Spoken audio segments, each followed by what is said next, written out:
Hi, everyone. Welcome to Ask the Advocate Live. Thank you guys so much for joining us on your lunch hour today. It is wonderful to see you here. My name is Melissa Minnick, and I'm having a few audio issues, so we'll just wait and see how everybody's hearing me and if there's any kinds of problems. If there is, just go ahead and throw it into the chat and let me know if you're having issues hearing me. Because if I am, then I will let Lorraine Hightower take the reins. So let me know if you're having any trouble. Oh, hey, Tamara. Hello from Massachusetts. Excellent. So my name is Melissa Minnick, and I'm going to be the moderator today for Ask the Advocate Live. We are going to be talking about everything you need to know to get your child's school year off to a great start. I'm here with educational advocate and dyslexia advocate, Lorraine Hightower, and she's going to answer all of your questions. So please feel free to jump into the chat or the comments and ask Lorraine any question you have about starting the school year, specifically special education and dyslexia, as that is her wheelhouse.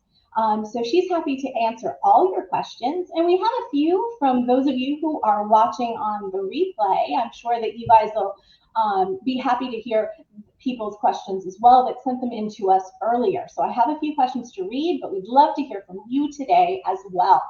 So Lorraine, thank you so much, as always, for being here and for answering everybody's questions. Would you like to introduce yourself a little bit and talk about your history and why you do what you do, just to, in case there's any new members to our community here today? Yeah, sure. Well, hello, everyone. Again, we wanted to do a lunch and learn, Ask the Advocate, because we know how parents are so busy this time of year. There's back to school nights. We're all still adjusting to, in many school districts, being in person full time as opposed to in person, virtual, what have you. But as Melissa said, my name is Lorraine. I am a certified dyslexia advocate and consultant. And my journey really began over 10 years ago. My son, who's now in high school, was definitely struggling to master basic academic skills. You know, he was a bright student. We knew he was a curious learner. He was so excited to go to school, and things slowly started to fall apart because he couldn't read, he couldn't write his name, he couldn't spell. And so, of course, that led to a lot of conversations with teachers and figuring out what was going on with my son. But in all of my conversations, whether it was with my son's teachers or the administrator or the pediatricians, and then later legislators, as we worked to pass important legislation in Virginia to benefit kids and teachers, I continued to be just really shocked, Melissa, at how so many people did not understand dyslexia. They didn't know what it was. They had poor information about it. Even when there was, people being trained on dyslexia, it wasn't always being implemented into the educational setting. So I kind of became a woman on a mission at that time to ensure that the 1 in 5 kids who we know from statistical data that dyslexia is the most common learning disability. It can affect up to 20% of our population. So for me, this was 2 to 4 kids in every classroom. And I literally became, as I said, I call it on a mission. I felt called to do the work. I felt called to make a difference locally as well as statewide, and help parents who I knew, like me, were really struggling. They didn't have the information, the answers. They didn't know what to do, and their kids were suffering. And so those parents were in pain. And anyway, that's why we're here today, because we are coming out, well, we're still very much in, I guess, a pandemic, but we're trying to come out of it. We're trying to normalize education. And yet we continue to get emails. We continue to have people signing up for discovery sessions. Parents are still trying to figure out, what is the standard? How do we support our kids? They missed a whole, quality year of learning. So anyway, I don't know, is that what you wanted, or you want me to tell more? Yeah. I just, that gives some background. That's a great start. And I think that's what really touches me about your story, Lorraine, is you took your pain and you turned it into your passion. And that's what inspires me and makes me so proud to work with you every day. And you touched on what I wanted to start with a little bit already. So before we get started with those parent questions, Lorraine, if you could give us some background on what the school system is obliged to provide for children with disabilities. And beyond that, has any of that changed with the way the pandemic has gone and that, students have been out of the classroom for so long? Yeah, absolutely. So yeah, the one thing that I would say, and I know parents are shocked when they find this out, is that the standard has always been the same, right? The US Department of Education has consistently said, and I know we've had a transition with the different secretaries of education, but they just reaffirmed this last week in August of 2021, and they reaffirmed it at the beginning of the pandemic in 2020, that school districts have an obligation for students with disabilities to fully implement IDEA, the Individuals with Disabilities Education Act. And they even used language that said, amidst a pandemic. So they are being crystal clear for school districts that if you have a student with disabilities and they've been found eligible under IDEA, FAPE, a free and appropriate public education, is and has always been, amidst a pandemic, the expectation. And parents honestly look at me like I have two horns when I say this, because they've been getting temporary distance learning plans and teachers are saying, well, we may not be able to provide that service. The expectation from the federal level has stayed the same. Now, I do want to touch on, Melissa, for students who don't have IEPs, let's say they have 504 plans, what is the expectation there? That expectation is that they will continue to have equal access to their education, right? Because Section 504 regulations are different than IDEA. So these kids must continue to have equal access, whether they're virtual or in person or a combination of both. And they should not be discriminated in any way because of their disability.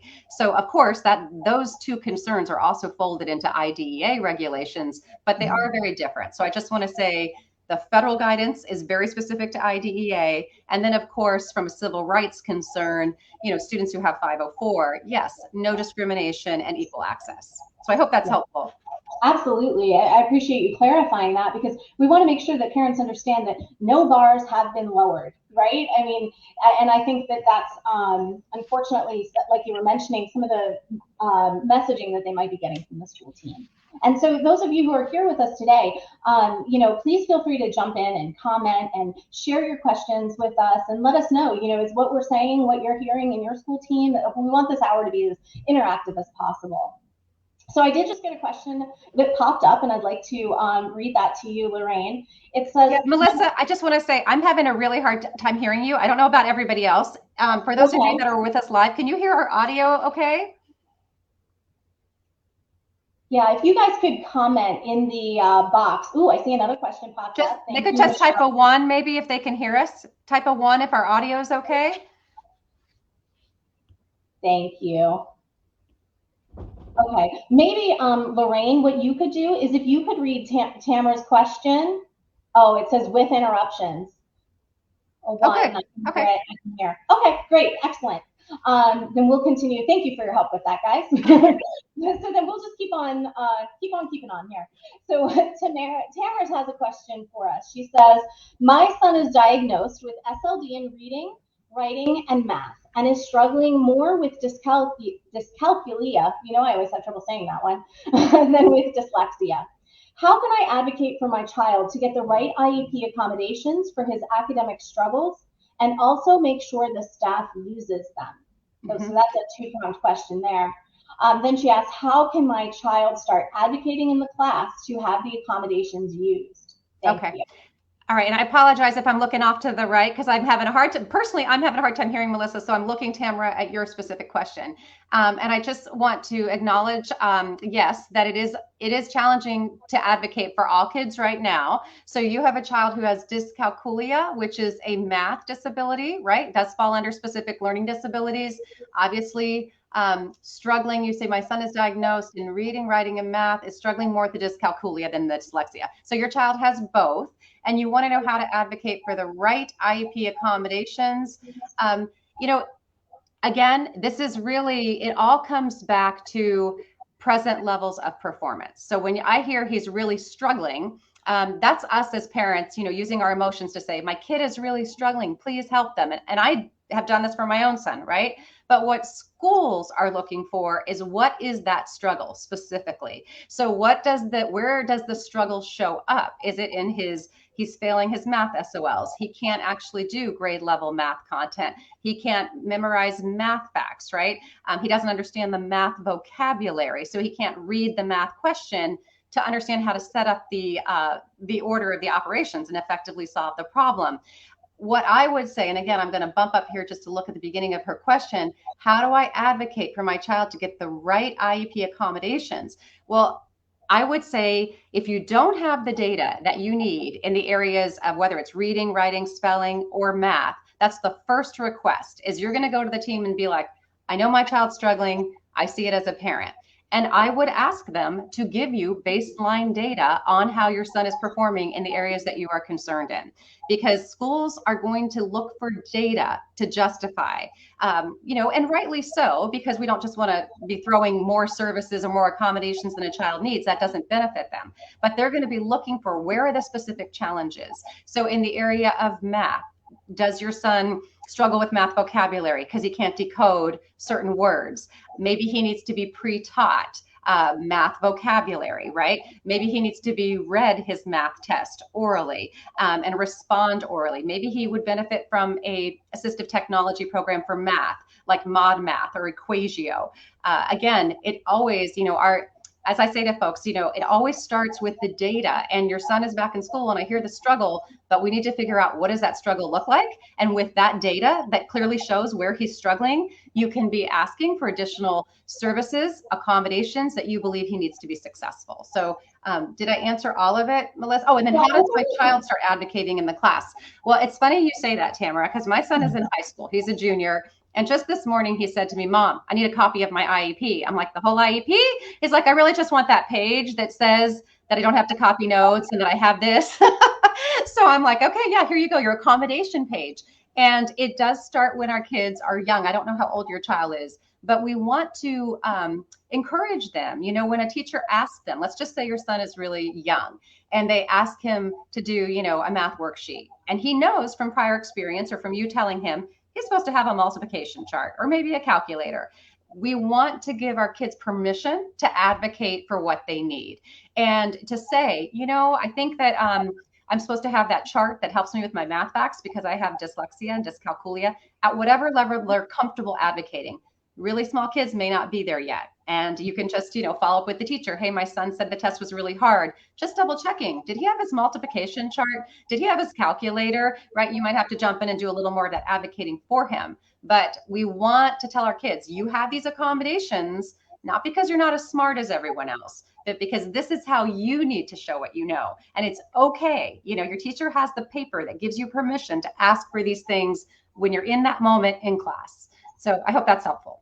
And as a teacher, I can add too that it's really a wonderful moment to get together with a parent, a student, and the teacher all together and to talk about what that child feels comfortable asking for and how they want to ask for it. Because maybe that child doesn't feel comfortable saying, I need a calculator, but maybe those calculators are put in a place where he can quietly get up and get one. And there's an understanding between the student and the teacher. Or maybe there's some other nonverbal cue that he gives his teacher that he's saying, like, I need some help here, I need something. Yeah. So having that conversation with the teacher can be really helpful as well. Yeah, and I love that you said that, Melissa, because so much of what I do in IEP meetings as kids get older is work with the staff to determine non-stigmatizing accommodations. And a lot of that is the teacher-student communication and planning ahead of time, right? Yeah. Absolutely. And teaching our children too, hopefully all of our children, right? Not just our children with disabilities, that equity is not just everybody getting the same thing, but everybody getting what they need to succeed. And the more we can teach our children that, all of our children, I think the more comfortable they'll feel asking for whatever it is that they need to be able to do their best. Okay, thank you for that question, Tamara. That was great. I see Michelle's question next. She has a high school junior, who was ejected from school yesterday because she was exposed to COVID. They are not giving her direct instruction. She was told to email her teachers and get her work, so she is required to still turn in homework and tests, but is not receiving any lectures or lessons on the material. No virtual is being offered. She has had an IEP since 4th grade. She is dual enrolled this year. My concern is she is going to fall behind as she is not receiving direct instruction during this time. Yeah, and so I'm not exactly sure what the question is there from Michelle. I understand the situation, I But see down at the bottom, she added to that. She said, my question is, I was told since this was an excused absence, it is not a violation of her IEP. well, Is it a okay, violation? yes, but we still, again, as we said in the very beginning of this, event together, if your child, and she does have an IEP, she's still entitled to a free and appropriate public education. So attendance issues aside, how are we going to provide her with access to her grade level curriculum? How is she going to show what she knows? And again, I don't have the particulars of your daughter's IEP, but I would imagine she has some type of services to help her with her work. I imagine she might, if she's dyslexic, she might have accessible instructional materials that she needs to be able to access remotely from a computer, right? So she can have those features. I would be asking to reconvene the IEP team as soon as possible. I would be talking about that, what is her least restrictive environment right now, given this situation? And how do we ensure that she receives faith in this situation? And it really has nothing to do with excused tardies, absences, what have you. Just because it's excused doesn't mean the school district should be cutting her off from her learning or her access to education, if that makes sense. So to me, this is definitely an IEP team discussion. And I would be documenting my request. I would be keeping track of how many days your daughter is going without instruction because she didn't have access. And absolutely, again, I don't like to give very individual prescriptive recommendations because I don't know the whole picture. But this potentially, if they're denying her access and she's, going to have an unintended consequence of maybe not passing certain assignments or getting a certain grade, that's going to need to be reviewed. And maybe there's going to be some type of remedy that happens because, situations do happen where no one's perfect. School districts aren't perfect. But I'd have the conversation, I'd reach a resolution, figure out how they're going to give her access so you all can move on. And I hope that was helpful for you. Thanks, Lorraine. Thank you. Okay, so I'm not seeing any more questions pop up in our chat box, but please feel free to go ahead and comment your questions anytime. But I'm going to jump into some of the questions that were sent to us beforehand. So one parent writes this. Last year, we signed an IEP with provisions for distance learning, like meeting virtually. Do we need a whole new IEP to reflect that they are meeting in person? And can I expect that all the times that we agreed upon will be the same now that she's in school? Okay, I might have to have you repeat that because the sound for me is really low. I heard you say that the parent signed a temporary plan or something because of no? The parent signed an IEP. Okay. And they wanted to know if they have to have a whole new one, right? Yeah, because they're meeting virtually. Okay. IEP is written for meeting virtually. Okay, so that's a great question actually, because that that was an interesting time, right? When the pandemic happened, students who had IEPs, a lot of school districts were asking parents to amend either the IEP or they were sending out these district created documents that they were calling temporary distance learning plans. And a lot of parents were so confused about, does this replace my IEP? Is this an addendum, formal addendum to my IEP? So I respect the question of, do I need a new IEP, right? Yes. First of all, the old IEP didn't go anywhere. I just want to say that it lives on in your school district, right? And the only time you need a brand new IEP is if your child has just been found eligible for services, right? You made the referral, they were found eligible, and the school district has to propose and draft an initial IEP. That's when we're talking about a brand new IEP. Yes, there is a mandated annual review of your child's IEP to ensure that we're still meeting their needs. But you don't need a brand new IEP if you were had given agreement to a temporary distance learning plan, or maybe you signed an addendum. 9 times out of 10, those temporary distance learning plans and those addendums included services that were date specific, right, to get through the last school year. So that's the first thing that I would be looking at is, if I'm thinking to myself as a parent, do I need a new IEP? I would be looking at my child's IEP. I'd be looking at do I agree that their needs are still the same, or have new needs come to light? Because the one thing we know from this pandemic is parents are now very well aware of what their child can do and can't do, because they got to see them firsthand trying to learn virtually most of the time. So that was really helpful. So confirm that the existing IEP meets your child's needs. And when I say the existing IEP, I'm talking about the last consented to IEP that was agreed upon between you and the school district. So even if you signed a temporary distance learning plan, that was date specific. That's probably no longer in play. You want to go back and find your last consented to IEP. That's the one the district should be providing for FAPE. And you look at those needs and you go, no, that doesn't work anymore. Or we have this new need now, right? Like the mom who said, math is more of a concern, more than the reading.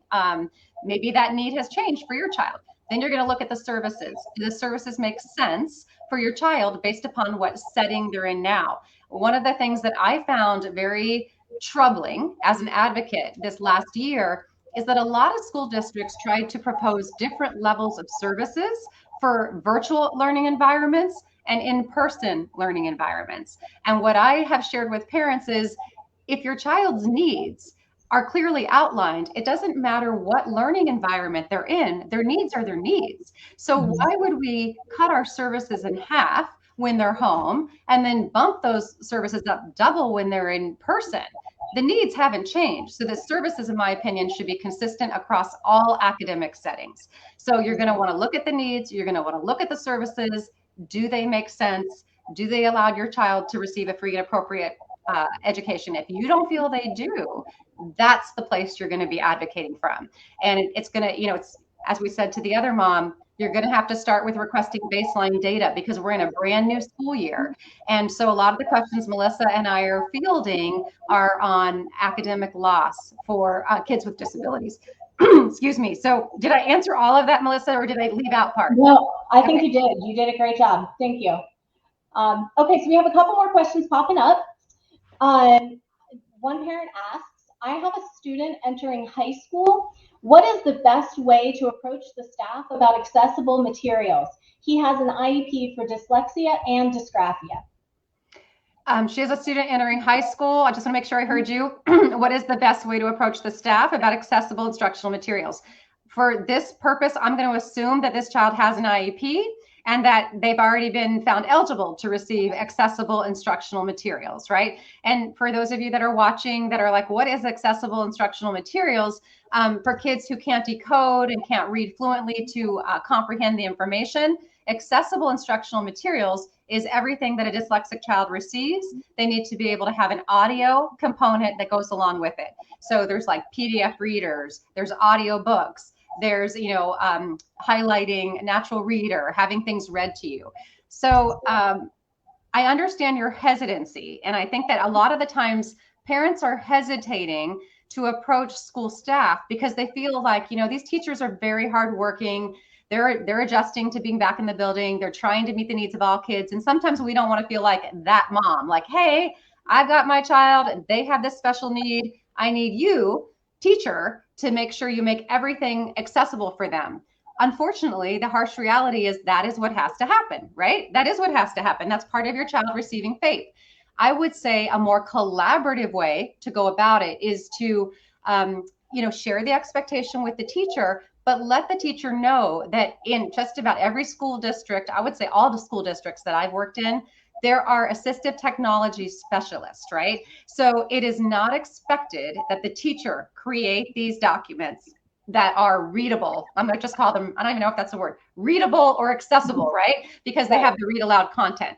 So you want to share the expectation with the teacher, but then you want to make the introduction that if they don't know, there's, a assistive technology person probably in their school or in the district. And then I would also let them know, you might even want to share them a link. Some teachers like to learn about AIM Virginia. If you're in the state of Virginia, AIM Virginia provides tremendous support for teachers and staff. And it basically says, that if your child qualifies and the teacher does not have a book, a worksheet, a presentation that is accessible, with a couple of weeks notice, AIM Virginia will create that educational material into an accessible format. So I find that, parents are hesitating to tell the teacher because they feel like they're adding to the teacher's work plate. As long as you connect it with resources in a way, hopefully, the teacher's going to take action to make that happen, because at the end of the day, that is what your child requires to access the curriculum, show what they know, and make meaningful progress towards their goals. And Lorraine, I just added the Oh, amva.org excellent. website to the chat. So parents, you can go ahead and click on that and take a look at that at your leisure. Tamara asked a follow-up question about assistive technology, and I think you covered a lot of that there. You gave some great examples of assistive technology that could work for children with, issues with reading, writing, and math, as she says. But Tamara, if you have any other follow-up questions for that, just let us know in the chat. I have another question here too, and this one's a little bit of a long one. So if you can see it, Lorraine, that would probably be great. My question is, kid also has ADHD and can focus on areas of interest. He does not complete worksheets on a regular basis, distracted, lack of focus, etc. If he can demonstrate a skill at home, such as multiplication, orally, example needs to calculate points, etc., on a video game, right? How do I help him or us have the teacher understand how ADHD, in addition to dyslexia, affects how he shows understanding if they can't see this particular skill in the classroom? So if he's showing it at home but not in the classroom, how can we help them understand that? Okay, sure. What I'm taking from that is there's some kind of a disconnect between the method that the parent is using to get this information from the child and the way the school is asking the child to show what he knows, right? So sometimes an appropriate accommodation is alternate ways to assess knowledge, right? I'm just reading her question again. She says he does not complete worksheets. Yeah, worksheets, that's a very boring task. A lot of kids with ADHD, they need something a little more stimulating to kind of be an engaged learner, let me say. If you asked, what's that? She mentions that he does well with the points on a video game. So finding that area of interest for him is really critical. Yeah, and again, if he had an alternate way to show his knowledge, whether it's an oral report, project based, different type of assessment instead of a worksheet, maybe he would show up differently in the classroom. I tend to think that he would, because I'm just looking back again at her question, and she says lack of focus. If he can demonstrate a skill, how do I help him have the teacher understand? Well, of course, a lot of advocacy is educating. And you're going to want to, if you haven't already, find a quick time to chat with the teacher. Some parents even provide teachers with a quick, at a glance, here's a little bit, a letter from the student. You want it to be age appropriate. If your child is in high school, they may be like, no, mom, you're not sending a letter on my behalf. I'll just talk to the teacher. But you do want to educate the teacher and let them know what ADHD looks like. They may think they already know what ADHD is, but some teachers assume ADHD is only the hyperactivity type. They don't always realize there's combined type, or there's only inattentive type of ADHD. And I think sometimes changing up the way that we are asking kids to show their knowledge, they'll see a different level of engagement and a different level of output. If it can involve any type of student choice, right? So if the teacher were to say, I need you to, share, you're going to do a presentation on Williamsburg, let's say, but you can either fill out this worksheet, complete this worksheet. You can do a quick videotape for me on Williamsburg, or a PowerPoint, or you can give a verbal presentation. I know with my own son, he would really shine in those video presentations and those PowerPoints that he created. He's horrible with the worksheet. He can't spell right at that age. So it would look like he wasn't listening, didn't pay attention, doesn't understand the content, because worksheets didn't work for him either when he was younger. So I would talk to the team again, if he has an IEP, about alternate ways to assess knowledge and let them know worksheets aren't working. And again, I don't know if it's, what does it say? He's just, yeah, I don't know. Hopefully that's helpful. Go ahead and tell us, is it Brita? Go ahead and tell us if that's not helpful, and we'll come back to it. But I want to make sure we get to everyone's questions. Okay. Let's see. So the next one is, my son is returning to public school after being at a private school for a year. He had an IEP when he was in public before, but it is way out of date. What is the best way to go about updating it now? Okay, sure. So you said your son is returning to public school. I don't know if he's actually been re-enrolled, but I'm going to assume for our purposes here, in the process of re-enrolling him, he's going back to public school and he's been in private school. he may or may not have had some type of a student assistance plan in private school. If you don't have a copy of that, I would get a copy from the private school experience of any accommodations, specialized services. Make sure as mom you have that document to show what level of support and accommodations and assistive technology did your child have to have in the private school setting. And then I would be reconvening your child's IEP team. As we said before, IEPs don't expire. They don't just magically disappear because it's a pandemic. So your school district still has an IEP for your child. Now, I appreciate it's way out of date, right? So that's not the one you want them working off of. But you need to request that you reconvene the IEP team, and then your request is going to be, how do we get present level data about my child so we can revise the IEP? But a lot in the IEP is probably still accurate. Like, what is their disability? How does their disability affect them in general, right? Some of your personal family information is probably accurate. If you have testing information that is within the last 3 years, that's still relevant to your child's IEP. But if the IEP is, let's say, 5 years old, don't be surprised if the school district says, we want to do a complete reevaluation, a complete psychoeducational evaluation of your child so that we have accurate information by which to write IEP needs, goals, services, and accommodations. So that's why I say whatever you can share with them from the private school that you felt was working would be really good. But if we're talking multiple years, not the last 3, it is reasonable. And I would say as an advocate, it's a good sign that they want to get that additional data for your child. You don't want them dusting off a 5-year-old IEP and being like, oh, this will work. You want to make sure they're identifying all needs at this point in time and writing goals and services and accommodations to address present level needs. Great, thanks. All right, next question. Last school year, I requested my 8-year-old, who already had diagnoses from a child psychiatrist, to be evaluated for special education services. To summarize, a very lengthy and challenging journey. Despite my best efforts, he was denied an IEP twice, including during the appeal. He was ultimately given a 504, but it isn't adequate for his needs. I switched him to a different school and he started last week. My question is this: how do I have his 504 plan upgraded to an IEP? And it looks like that question continues. However, for some reason, I'm not seeing the entire comment. So, Catherine, if you have more to it than that question, how do I have his 504 plan upgraded to an IEP? Could you just throw that rest of that question in the chat? And in the meantime, Lorraine will address what you have so far. Okay, yeah, I'm looking at it again. So this is a young student. This is an 8-year-old, have a diagnosis from the psychiatrist. I'm not sure what the diagnosis is for. If the parent can confirm, I'm assuming it's dyslexia for our purposes. Yes, Melissa, do you have any more on that? But I'm going to assume it's dyslexia. And she says, to summarize a very long journey, he was denied the IEP. It's good that you have the 504, Section 504 accommodations to prevent discrimination and make sure he's at least getting accommodations.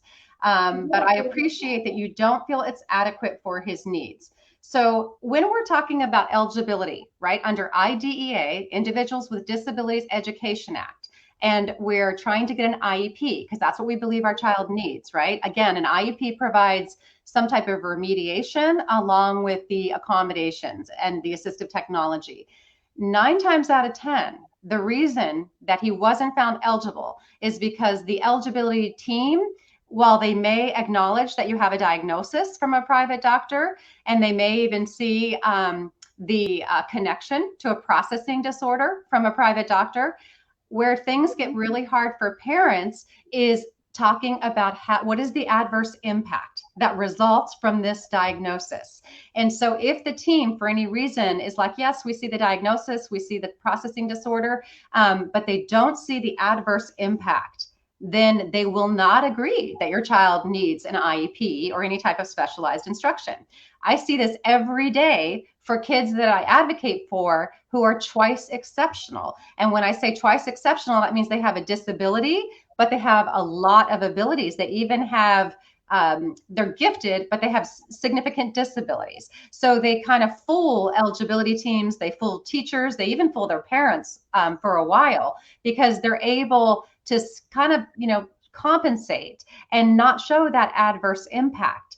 But that's ultimately why most kids are not given IEPs at the eligibility table. It's either that the school team is missing it because all their scores look too high, because you might be advocating for a twice exceptional student, or you're just, again, I'm not blaming you, the mom, but they're not seeing the adverse impact.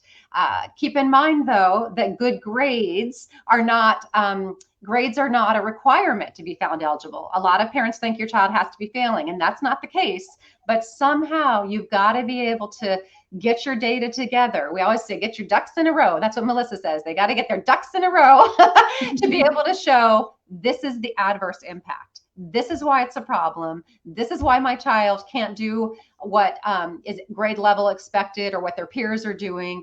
This is why I'm asking for you to find them eligible. So I hope that's helpful. So the steps you would recommend is finding the data to show the adverse impact. Yeah, it looks like the mom's going to follow up question. I just want to make sure.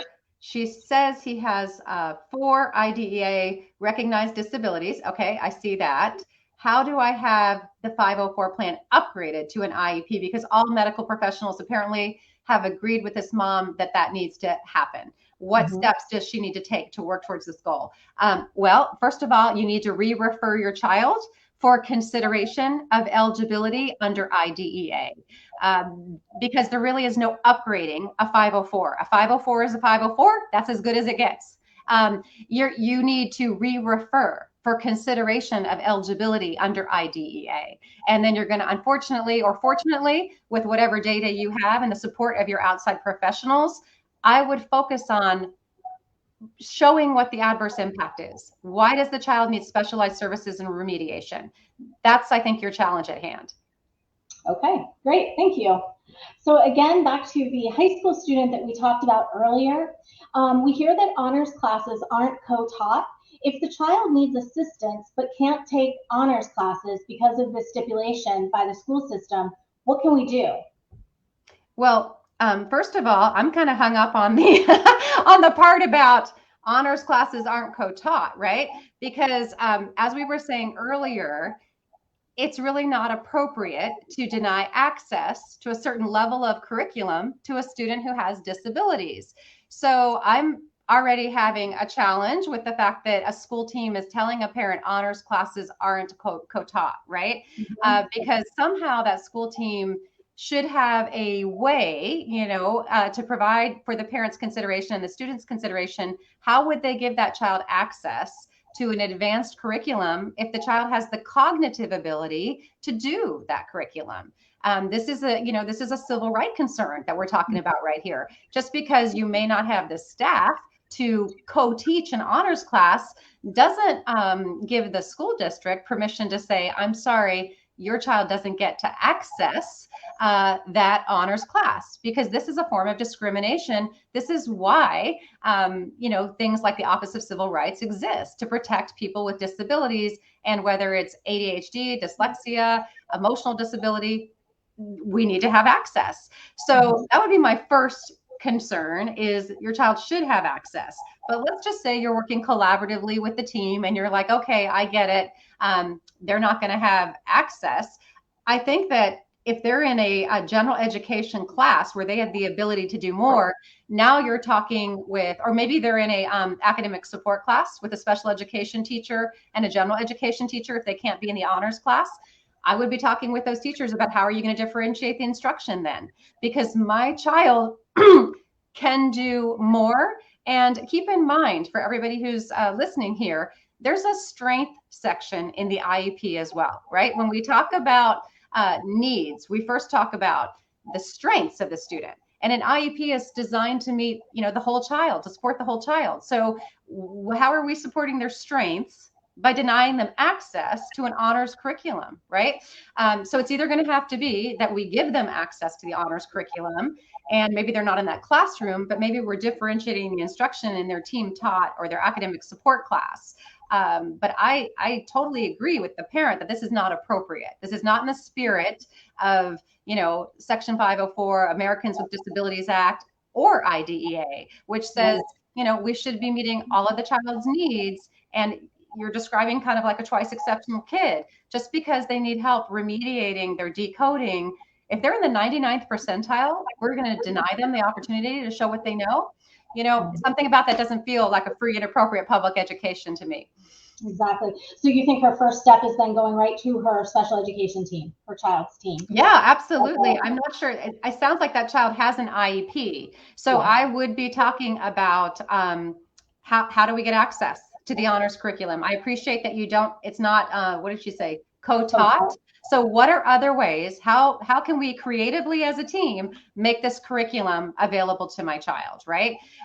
Differentiate the instruction. I don't know. I mean, if the school district can't do it, I would even say to the parent, well, would you like for me to put my child in a private school experience, not a private school, but there's places like Fusion that teach one-on-one that allows for very different methods of teaching at a different level than maybe what that child should be learning in the co-taught class, right? So again, that's within the possibilities that an IEP team consider. Either they're going to do it differently, or consider outside, support if you need to. And they can reimburse the parent for sending the student to a Fusion or working with a qualified teacher who can deliver an honors curriculum.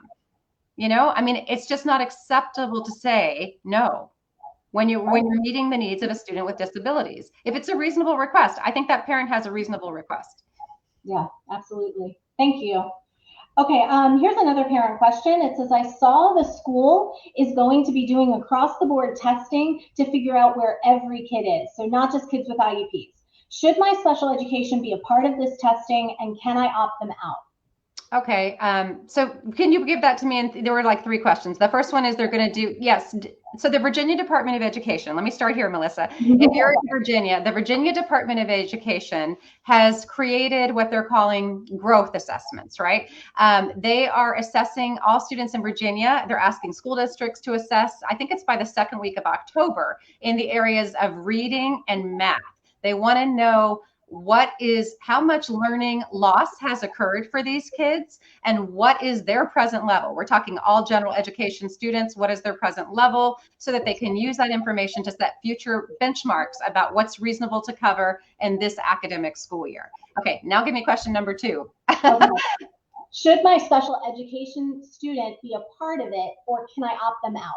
Okay, so I just want to say before we talk about opting out that while the district is doing these growth assessments for all general education students, I am working with my private clients to get their kids assessments for progress, baseline starting level, as we're starting the new school year. So growth assessments are happening for all kids, but there should also be baseline present level assessments that are happening for kids with disabilities who have IEPs, because we have to find out, over the summer, were they in a camp? Did they have a private tutor? Are they exactly where they were when they ended the school year back in June? Or has progress been made? Or have they regressed?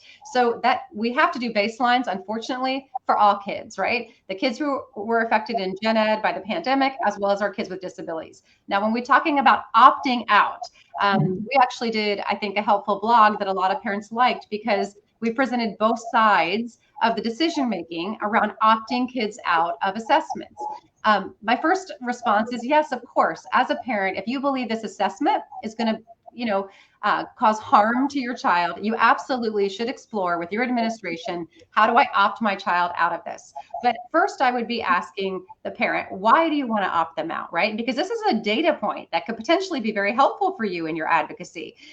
So I would be thinking about, why am I opting them out? Let's just say, and first I would also say, are they going to get their accommodations for these growth assessments, right? So if we're talking, they're going to get a reading growth assessment, but they're going to get the audio, or it's going to be read aloud to them, then maybe fine, right? Maybe fine for them to take that growth assessment. But what if this is a kid who's already got school refusal, high anxiety, they know they're not reading, maybe they don't have the read aloud accommodation, and this is just going to add to their stress of being back in school? Then absolutely, I would be talking to the building administrator and I'd be saying, I appreciate that you're doing these growth assessments. I think it's great to try to figure out, what we need to do for all kids. But this testing experience is traumatic for my child. It creates a lot of anxiety. It reinforces the fact that they can't read like their peers. And so I would like to opt them out of these assessments. Is there a form that I need to fill out? If you get a lot of pushback or resistance as a parent from the building administrator and your child has an IEP team, convene an IEP meeting, right? Again, what are we trying to accomplish by forcing kids with disabilities to take assessment if they don't have the accommodations to show what they know? Then we're simply just testing your disability, which most times the parents can speak to or the kid can speak to themselves. Yep, I'm still dyslexic, right? I still read 2 years behind everybody else. So, think about why. Think about, I just want to talk a little bit on the other side of that coin. It might be really beneficial for a parent to get these growth assessments, to see the personal gap for your child, to see, were they more successful? Like maybe they failed their SOLs last year in reading. Maybe you had them working with a private tutor, or they got COVID recovery services through the school district and ESY. So maybe this is a great opportunity to see, with their accommodations after what they did over the summer, can they be more successful on a benchmark growth assessment? I don't know. And then if you find that they can't, you use that data when you're with the IEP team to strengthen your request for additional services if that's what you believe your child needs, or additional accommodations because you now have growth assessment data to point to as another data point. And I added to our chat the decision-making PDF that you mentioned that we put out a few months ago, I think when we were talking about state testing and SOLs at the end of the school year last year, but it definitely applies now too, and it includes a lot of the points that you discussed. So you guys can go ahead and take a look at that and download that for your future reference as well. Okay, great. Okay, so here's another question. My child does not have an IEP, but I think he needs one. I saw issues when I was home last year that I didn't know about before. And she says, this kid cannot stand still, LOL. So yeah. Yes, actually, I know a lot of parents who are like, oh my goodness, this is awful. How are we supposed to have little tiny kids sitting in front of a computer for 6 hours a day or whatever it was? So what I heard you say is the parent, I just want to make sure, doesn't have an IEP or any type of special education plan. The parent believes they need one, right? So that's a great question too, because a lot of parents don't really know what to do first. And sometimes, you express your concerns to the teacher, and the teacher says, okay, they're well-intentioned teachers. They're like, I'll keep an eye on that. I'll let you know how your child is doing. But as an advocate, I'm going to encourage you to make a formal referral. If you believe from your observations as a parent, you saw your child couldn't sit still, couldn't access the curriculum, couldn't make progress without you being there one-on-one. And maybe they had to walk around the room and then you had to repeat what the teacher was saying back to them, or you had to, as a parent, type in the chat because your child couldn't spell to be able to communicate back to the teacher. I would not be waiting. The eligibility process is very lengthy. And even if you made a referral tomorrow and the district agrees to evaluate your child because you suspect disabilities of any type, they have 65 business days in the state of Virginia to conduct that evaluation. This does not include weekends. And so you can imagine that now we're looking at, I don't know what, early November, that we're finally talking about should the child be found eligible. Then if the child is found eligible, let's say for a 504 plan or an IEP, there's different eligibility criteria for each. Now they have 30 days by which to propose a draft IEP.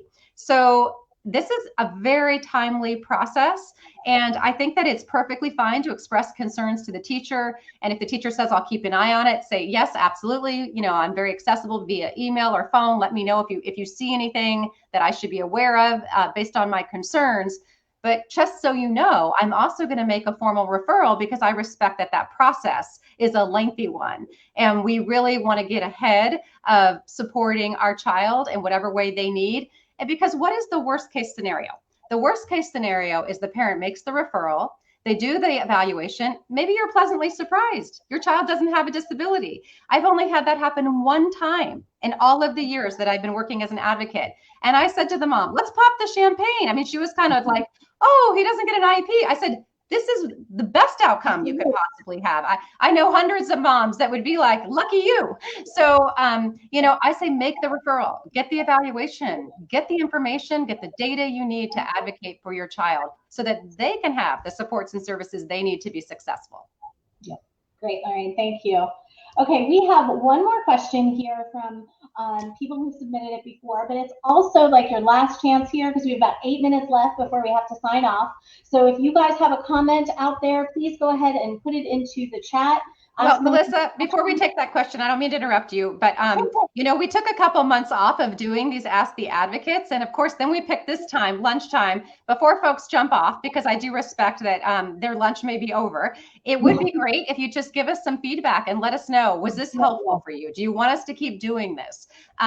Is lunchtime better or 7 p.m. better, right? Because we were doing these in the evenings, and a big part of our mission at, you know, and again, it's just LorraineHightower.com. But what we really want to do, we want to serve the community as well as serve parents on a one-on-one basis. So if there's something you need, you want it at a different time, you have an idea for a way we can support the community, we are here to help. And we realize this is an exceptionally challenging time. So anyway, go ahead with your last question.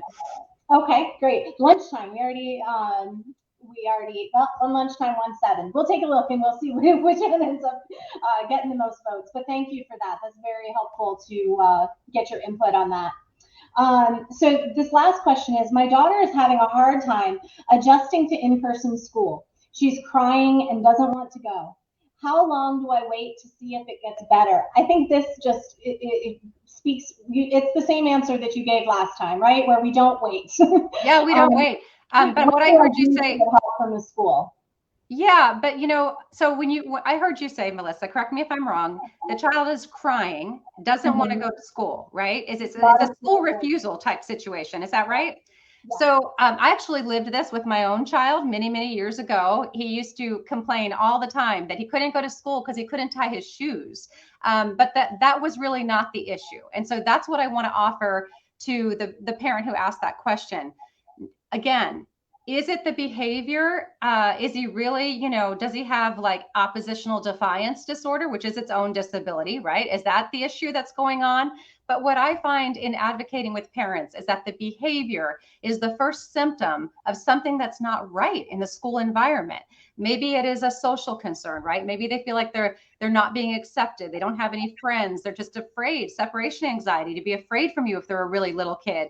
But maybe it's some underlying academic difficulties that haven't been identified. And your child doesn't know how to express that to you, that when I go to school and I'm in that setting, they're asking me to do things that are super hard and I can't do them.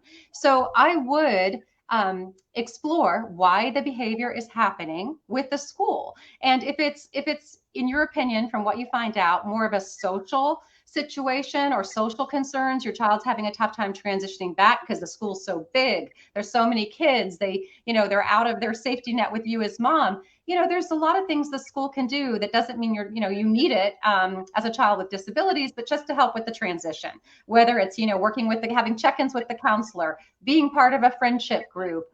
Some teachers will give the child a classroom job. So they're excited to go to school and do their classroom job with the teacher. Find a way to get the child back in the building. Those are more from a social concern perspective.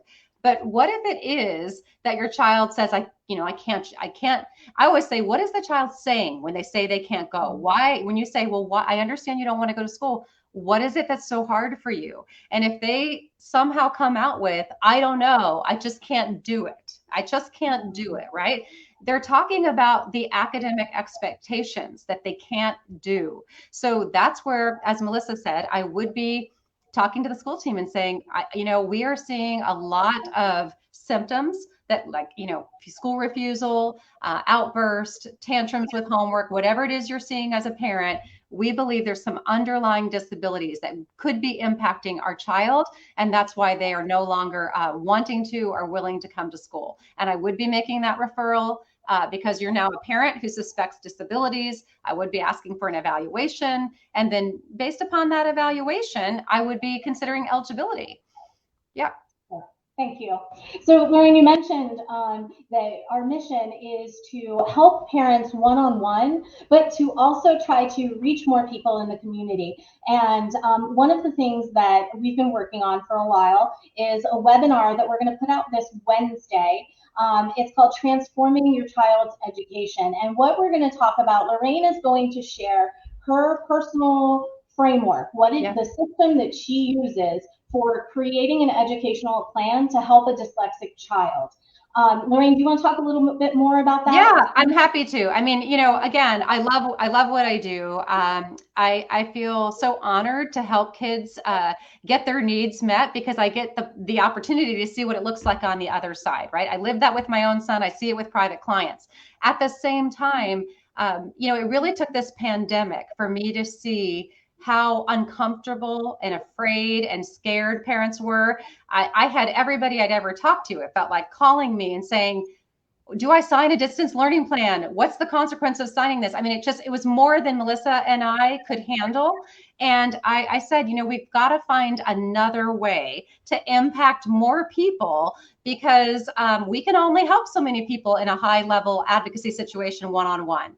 So it is really born out of that desire that we put together this private training to give you kind of the framework and the tools that I use for parents who are going to try to go this alone, right? Understand, how does the professional advocate, you know, get these results with the school team? And we're going to break it down for you. And we'd love to have you join us. It's coming up on Thursday. Yeah, and if you're interested in joining us for this training and interested in working with us in a way that is different than a one-on-one experience, then please go to the website, lorrainehightower.com. At the very top of the website, you'll see a banner that asks you to apply for the training. And I know it seems a little strange to apply for a training with Lorraine.